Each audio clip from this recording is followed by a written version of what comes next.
రెచ్చగొట్టాలో చంద్రబాబు నాయుడు గారికి వెన్నతో పెట్టిన విద్య. ఒకనొక టైంలో ఫ్యాక్షనిస్టులని నక్సలిజాన్ని ఎలాగ అదుపు చేశారో మీ అందరికీ కూడా తెలుసు. ఈలో పెద్ద ఇష్యూ కాదు. కానీ వీళ్ళు ఏమనుకుంటున్నారంటే తుల్లి పడుతున్నారు, మమ్మల్ని ఏం చేస్తారులే అని మాకు తిరిగి టాస్క్లు ఇచ్చే పరిస్థితుల్లో వాళ్ళు ఉన్నారు. సో అటువంటి వాళ్ళని ఎట్టి పరిస్థితులను టాలరేట్ చేసే ప్రసక్తి లేదు. ఇటువంటి అసాంఘిక శక్తులు ఎక్కడెక్కడ ఉన్నాయో కూడా మేము కూడా ఎంక్వైరీ చేసుకుంటున్నాం.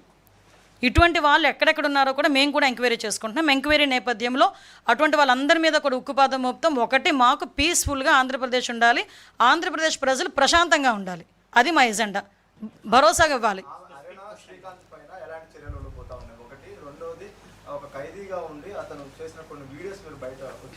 ఎస్ ఎస్ ఏమంటే దీని మీద క్లియర్ కట్గా ఇన్ఫర్మేషన్ అయితే తెప్పించుకుంటున్నాం. ఎంక్వైరీ అయితే వేసాము. ఎంక్వైరీ రిపోర్ట్ అయితే రెడీగా ఉంది. వాళ్ళు కూడా ఇవ్వడానికి సిద్ధపడ్డారు. విషయం ఏంటంటే వాట్ ఎవర్ ఇట్ మేబీ, అతను హాస్పిటల్కి వెళ్తున్నప్పుడు మన ఈ వీడియోస్ వచ్చినవి కూడా, అతను ఏదో హాస్పిటల్కి వెళ్తున్నప్పుడు ఇది యాక్సిడెంట్ జరిగింది. యాక్సిడెంట్ నేపథ్యంలో అతను ఒక హాస్పిటల్లో జాయిన్ అయ్యారు అన్నది వచ్చిన ఇన్ఫర్మేషన్. ఆ హాస్పిటల్లో ఎట్టి పరిస్థితుల్లోని ఎవరైతే ఎస్కార్ట్ ఉన్నారో ఆ ఎస్కార్ట్ అయితే పొరపాటు ఉంది. ఎవరైతే ఎస్కార్ట్ డ్యూటీ చేశారో ఆ అఫీషియల్స్ మీద కంపల్సరీగా ప్రభుత్వపరమైన చర్యలు ఉంటాయి, డెఫినెట్గా ఉంటాయి.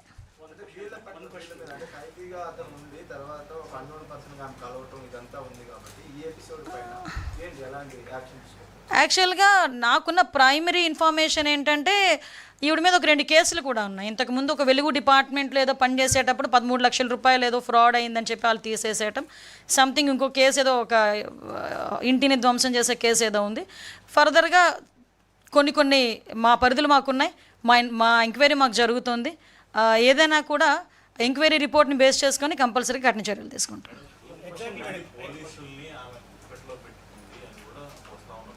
సార్ ఇందాక మీకు ఒక విషయం చెప్పాను అండి. నేనేం చెప్పానంటే వీళ్ళు కొంతమంది కొన్ని శక్తుల కింద, ఇప్పుడు ఆవిడ one of the Disha foundation అని చెప్పి సెల్ఫ్ డిక్లేర్డ్ సెక్రటరీ షీస్, ఆవిడ డిక్లేర్ చేసుకున్న ఒక సెల్ఫ్ డిక్లేర్డ్ సెక్రటరీ దిశా ఫౌండేషన్కి అని చెప్పి. ఆ టైంలో దిశ అన్నది ఎంత పాపులర్ వర్డ్ మీ అందరికీ తెలుసు. 19 to 24 దిశ అన్నది ఎంత పాపులర్ వర్డ్ మీ అందరికీ కూడా తెలుసు. లేని చట్టాన్ని తీసుకొచ్చి చట్టం ముందని చూపించి పోలీస్ స్టేషన్లు కట్టించేసి డిఎస్పీలు పెట్టేసి రకరకాల హంగామాలు చేశారు. అదే దిశ పేరుతో ఈవిడ చేస్తున్న మోసాలు ఆ రోజు నుంచి మొదలైనవి అన్నది మాకు వచ్చిన ప్రాథమిక విచారణలో భాగంగా. దీనిలో భాగంగానే మీరు అన్నట్టు ఎంతమంది పోలీస్ ఆఫీసర్స్ ఇందులో ఇన్వాల్వ్ అయ్యి ఉన్నారు, ఎంతమందికి ఇందులో ఇన్వాల్వ్మెంట్ ఉంది, ఎవ్రీథింగ్. ఎక్కువ రోజులు అవసరం లేదు, వితిన్ 4-5 డేస్లో మాకు ఇన్ఫర్మేషన్ వస్తుంది. ఇందులోని ఎటువంటి సిచ్యువేషన్లోనైనా ఎటువంటి ఆఫీసర్నైనా మేము చర్యలు తీసుకుంటాం. అందులో బ్యాక్ స్టెప్ వేసే ప్రసక్తి లేదు.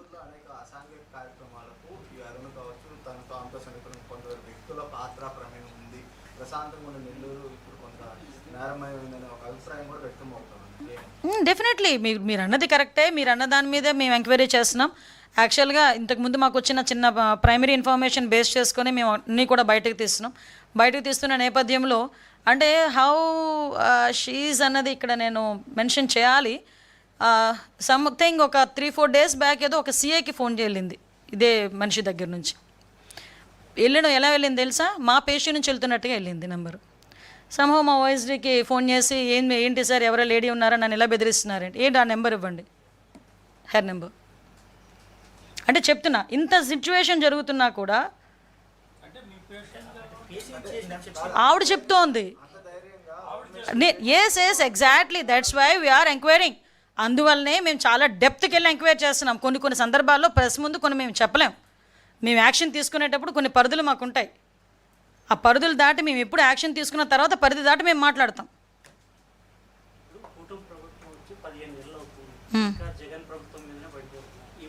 ఏం పడ్డామండి? ఎలిగేషనా ఇది వాస్తవాలా? అలా కాదండి, అలాగే ఒకటే మీరు అన్నదానికి ఓకే కమాన్ ఈ పర్టిక్యులర్ పెరోల్ విషయంలో రికమెండ్ చేసింది ఎవరో మీకు తెలుసు, మీరు చెప్పడానికి మీకు ఏదో రూల్స్ అడ్డుస్తున్నారు. బట్ ఇప్పటికీ కూడా హోమ్ మినిస్ట్రీ ఒక విషయం నాకు home ministry law and order వాళ్ళు ఇప్పటికీ కూడా ఎందుకు ప్రైవేట్ వ్యక్తుల చేతుల్లోనే ఉంటుంది, ఇంకా ఎందుకు స్ట్రీమ్లైన్ కాలేకపోతుంది? అయిపోయిందా? పెరోల్ ఇవ్వడం తప్ప ఒకసారి చెప్పండి మీరు. పెరోల్ రాంగ్ వ్యక్తులకు ఇవ్వడం తప్ప రికమెండ్ చేసింది ఎవరు? ఎస్ కదా, వెయిట్ రాంగ్ వ్యక్తులకు ఇవ్వడం అంటే ఇప్పుడు మీ ఉద్దేశంలో శ్రీకాంత్ అనే వ్యక్తి రాంగ్ వ్యక్తి. పేరుతోటే జైలుకి వెళ్ళి ఎస్ కదా, అతను వెళ్ళారు కదా. మరి లాస్ట్ గవర్నమెంట్ ఎందుకు మాట్లాడితే పడతారని అంటారు కదా, ఇది is it correct or not? 27/1/24లో ఆయన 30 days పెరోల్ పెడితే ఆ పెరోల్కి ఇదే ఆఫీసర్స్, అతను చాలా వెరీ గుడ్ పర్సన్ అని చెప్పి ఇదే ఆఫీసర్స్ పెరోల్ శాంక్షన్ చేసి మళ్ళీ ఇంకొక 15 రోజులు ఎక్స్టెన్షన్ చేసుకున్నారు. మేము ఈరోజు ఆ పని చేయలే. ఎస్ వెయిట్ నన్ను కంప్లీట్ చేయనియండి. ఇందా మీరు కంప్లీట్ చేయమని అడిగారు కదా, let it be complete. Yes, parole ఎలా వచ్చింది అన్నది నేను తర్వాత మా రిపోర్ట్స్లో మేము చెప్తామని చెప్పాను. ఒకటి. నెక్స్ట్ థింగ్, పెరోల్ వచ్చిన తర్వాత ఇతను ఒక నెటోరియస్ క్యాండిడేట్, పెరోల్ రాకూడదు అన్న సంగతి మా దృష్టికి వచ్చి ఇమీడియట్గా మేము విత్ ఇన్ 1 weekలోనే పెరోల్ క్యాన్సిల్ చేసి అతన్ని తిరిగి మళ్ళీ జైల్లో పెట్టాం. ఇలా 45 రోజులు బయట పెట్టలేదా? మేము తీసుకొచ్చి మేము పెట్టాం కదా, అది మా చిత్తశుద్ధి అని మీరు అనుకుంటున్నారు. You are stick on your word, I'm stick on my word. Please, నేను జైల్స్ డిపార్ట్మెంట్తో కరెక్ట్గా 4 days బిఫోర్ నేను రివ్యూ పెట్టుకున్నా. కావలిస్తే ప్రెస్లో వచ్చింది, ఫొటోస్ ఉన్నాయి, జస్ట్ చెక్అవుట్. ఆ రోజు నాకు ఆ సూపరింటెండెంట్ నాకు చెప్పాడు, madam he is very notorious candidate, అతని పెరోల్ వచ్చింది, జస్ట్ ఒకసారి చెక్ చేసుకోవాలి, లేకపోతే మనం ఇబ్బంది పడతాం. వెంటనే నేను ఆ రోజు ఆర్డర్ ఇచ్చాను. సైమిల్టేనియస్గా ఆ రోజు వార్త వచ్చిన తర్వాత ఆ పెరోల్ అన్నది క్యాన్సిల్ అయింది. కానీ ఇంతకు ముందే జరిగింది మా జైల్స్ శాఖ డిస్కషన్. ప్లీజ్ ఒకసారి కనుక్కోండి, ఇదేమో మూసుకొని కూర్చోవాల్సిన, దాచుకొని కూర్చోవాల్సిన అవసరం ఏం లేదు కదా. మీరు ఒకటే చెప్తున్నాను, ఇప్పటికీ నేను చెప్తున్నా, స్టిక్ ఆన్ అయి ఉన్నా. Whatever your word you are stick on thus. నేను నా వర్డ్కి నేను స్టిక్ ఆన్ అవుతున్నా. అందుకే కదా ప్రాసెస్ చేసి ఆపాము. పెరోల్ ఆపాము, పెరోల్కి ఇవ్వకూడదని చెప్పాము, అతన్ని తీసుకొచ్చి మళ్ళీ జైల్లో పెట్టాము. అతని వెనకాతలు ఏం జరుగుతుంది, పెరోల్ ఇవ్వడానికి ఎవరెవరు ఇందులో సహకరించారు దాని మీద ఎంక్వైరీ జరుగుతుంది. ఎవరైతే దట్ లేడీ, ఆవిడ బ్యాక్గ్రౌండ్ ఏంటంటే అట్లా ఎంక్వైరీ జరుగుతుంది. ఆవిడ వెనకాతలు ఎవరెవరిని బేస్ చేసుకొని ఆవిడ ఇంత నెట్వర్క్ చేసిందన్న దాని మీద ఎంక్వైరీ జరుగుతుంది. ఎవరిని వదిలిపెట్టే ప్రసక్తి లేదు. ఈరోజు మేము మరీ చెప్తున్నామండి, ఇలాంటి క్యాండిడేట్స్ కనుక ఎవరైనా, ఇలాంటి గ్యాంగ్ కనుక రాష్ట్రంలో ఎక్కడున్నా కూడా, ఏమండి మీకు ఒకటే చెప్తున్నా, ఇక్కడ ఉన్నది చంద్రబాబు నాయుడు గారండి ముఖ్యమంత్రిగా, అది మీరు అర్థం చేసుకోవాలి. చంద్రబాబు నాయుడు గారు పెద్ద ఫ్యాక్షనిస్టులనే ఆ రోజు వాళ్ళందరినీ కూడా కంట్రోల్ చేసిన పరిస్థితి, నక్సలిజాన్ని కంట్రోల్ చేసిన పరిస్థితి. ఈ రోజుకి కూడా గాంజా కూకట వేలతో ముందుకెళ్ళిపోతే, ఈ రోజుకి మేము ఎన్ని బాధలు పడుతున్నాం, వ్యవస్థలన్నీ నిర్వీర్యం అయిపోతే వాటిని తిరిగి సెటైట్ చేయడానికి మేము ఎన్ని బాధలు పడుతున్నాం మాకు తెలుసు. ఒక పక్క నుంచి సోషల్ మీడియాలో ఇలాంటి వాళ్ళు చేస్తున్న దుష్ప్రచారాన్ని తిప్పికొట్టడం ఒకవైపు, ఒక పక్క నుంచి యాంటీ సోషల్ ఎలిమెంట్స్ని కట్టడి చేయడం ఒకవైపు, ఒక పక్క నుంచి లా అండ్ ఆర్డర్ని సెటైట్ చేయడం ఒకవైపు, ఒక పక్క నుంచి డెవలప్మెంట్ ఒకవైపు, ఒక పక్క నుంచి వెల్ఫేర్, ఇవన్నీ మేము కీ రోల్స్ అన్నీ మేము ప్లే చేస్తున్నాం. అవసరమైతే దయచేసి మీరందరూ కూడా సహకరించండి, ప్రజలు సహకరించండి, మేము అది కోరుకుంటున్నాం. ఈరోజు ఒక ఎన్డీఏ కూటమి ప్రభుత్వం ఎవరిని కూడా, ముఖ్యంగా తప్పు చేసిన వాడిని వెనకేసుకొచ్చే ప్రసక్తి లేదు. అది అలా చెయ్యరు ఎన్డీఏ కూటమి. అలా చేసే పరిస్థితి, ఏ పరిస్థితులు ఎవరున్నా కూడా వాళ్ళ మీద చర్యలు తీసుకుంటాం. ఇంతకు మించి ఇంకేం కావాలి? మేడం, మీరు డిజాస్టర్ మేనేజ్మెంట్కు మినిస్టర్గా ఉన్నారు, హోం మంత్రితో పాటు.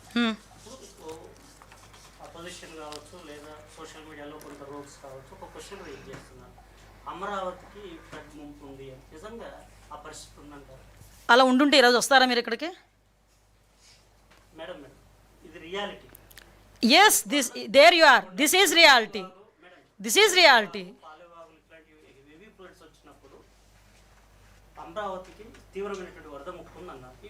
ముప్పు ఉందని ఎవరు చెప్పారు సార్? డిజాస్టర్ మేనేజ్మెంట్ నుంచి ఏమైనా అనౌన్స్ చేసిందా? నేను చెప్తున్నా మీకు, ఎవరు అనౌన్స్? నేను అదే చెప్తున్నా, మేము డిజాస్టర్ మేనేజ్మెంట్ నుంచి మీకు వరద ముప్పు ఉంది అంటే మీరు అలర్ట్ అవ్వాలి.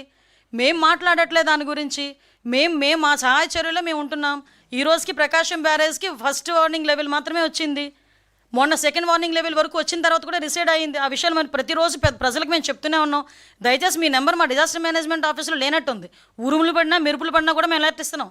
ఆఖరి మీ గ్రామాల్లో, మీ చుట్టుపక్కల ఇలా మధ్యలోనికి ఏదైనా వాటర్ వచ్చినా కూడా మీకు అలర్ట్ ఇస్తున్నాం. అటువంటి పరిస్థితుల్లో అంత అలర్టింగ్ సిస్టమ్ ఈరోజు డెవలప్ అయింది. ఒకనొక సందర్భం డిజాస్టర్ మేనేజ్మెంట్ అంటే నెంబర్ 1 పొజిషన్లో ఉండేది చంద్రబాబు నాయుడు గారి హయాంలో. లాస్ట్ 5 సంవత్సరాలు మూలన పడేశారు. మళ్ళీ తీసుకొచ్చి మళ్ళీ మేమంతా రీస్టోర్ చేస్తున్నాం. గమనించండి, ఇంతకు ముందు ప్రకాశం బ్యారేజ్లో 70 గేట్లు ఉంటే 69 గేట్లు పనిచేస్తున్నా, ఒక గేట్ పనిచేయట్లేదని ఇష్టానుసారంగా మాట్లాడితే దానికి నేను సమాధానం చెప్పాలా?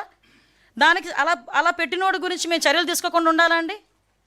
ఎక్కడో పులివెందుల్లో ఎలక్షన్ జరిగితే, ఎక్కడో ఎలక్షన్ తీసుకొచ్చి రిగ్గింగ్ జరిగిందని ఒక మాజీ మంత్రి బయటకు వచ్చి సోషల్ మీడియాలో, ట్విట్టర్లో పెడితే మేము చర్యలు తీసుకోకూడదా? మేము కేసులు పెట్టకూడదా అండి? ఒకసారి చెప్పండి. ఈరోజు ప్రభుత్వం మీద అక్కసుతోని బురద జల్లే ప్రయత్నాలు చేస్తున్నప్పుడు మేము వారించుకోవాల్సిన అవసరం ఉంది. ప్రజలకి మీద ఏది రాంగ్ ఏది రైట్ చెప్పాల్సిన బాధ్యత మాకుంది. వాటితో పాటు అలాంటి వాళ్ళని అరికట్టే బాధ్యత కూడా మాకుంది. దట్స్ వై ఎస్ అదే చెప్పాను ఇందాక, కంపల్సరీగా వస్తుందండి సమావేశాలను, దాని మీద ఒక యాక్ట్ వస్తుంది. శాఖ సమీక్ష రోజు మీరు పెరోల్ మీద చర్చించి నిర్ణయం తీసుకున్నప్పుడు ఇన్ని రోజుల నుంచి దీని మీద మీడియా అవుతుంది కదా, ఇంతవరకు మరి ఆ శాఖకు సంబంధించిన అధికారులు కానీ ఇట్లా వివరణ ఎందుకు ఇవ్వలేదు? ఎవరు ఇస్తారు వివరణ? ఇస్తే మేము ఇవ్వాలి. కాదండి, ఆ రోజు నిర్ణయం తీసుకున్నాం కాదండి.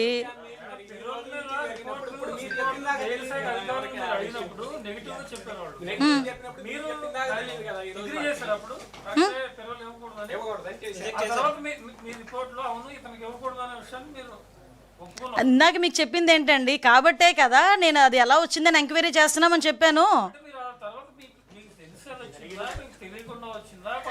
కాదండి,